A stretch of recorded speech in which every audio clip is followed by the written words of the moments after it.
It's a wonderful exhibition for Cartwright Hall. The show explores silk, but also the links the city makes with India and Pakistan. People associate Bradford really with production of woolen cloth, for which it was most noted really. It produced fabulous woolens. What people don't realise was it actually had a thriving silk industry. The Manningham Mills in Bradford was the largest silk mill in the UK.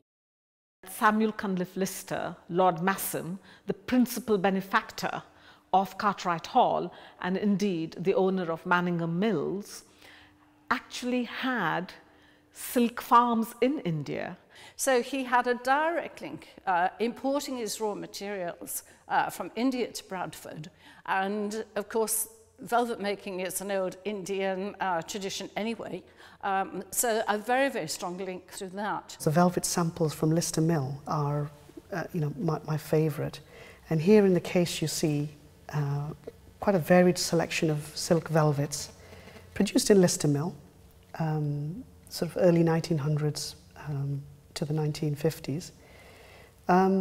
Quite significant aspect of the Bradford collection. Silk was also an important part of Bradford's textile heritage. This is a story which is not as widely known as wool processing and production in the city. We had migrants from various communities come, from Eastern Europe and then later on from South Asia. So you have that immediate link. You had various community members who would work in the mills, who came specifically to support the textile industry in the city. Well, my full name is Abdul Malik. I came to this country in 1968. And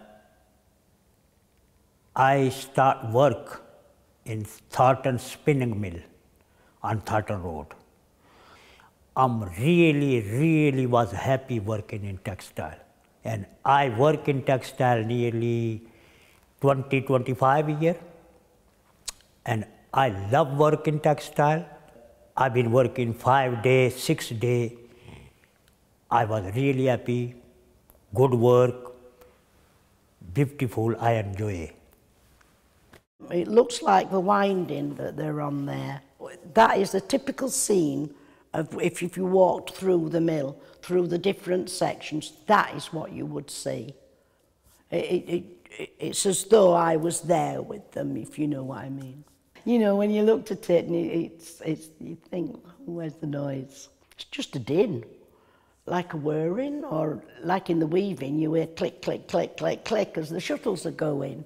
That is, all you can hear is the machinery, or the belts going round, It's just, like you would say, a background noise. I think the exhibition is really important in the context of Bradford's heritage and also the history of textiles past and present. These two dresses actually illustrate the wealth of Bradford during the Industrial Revolution, when it was at its peak of production.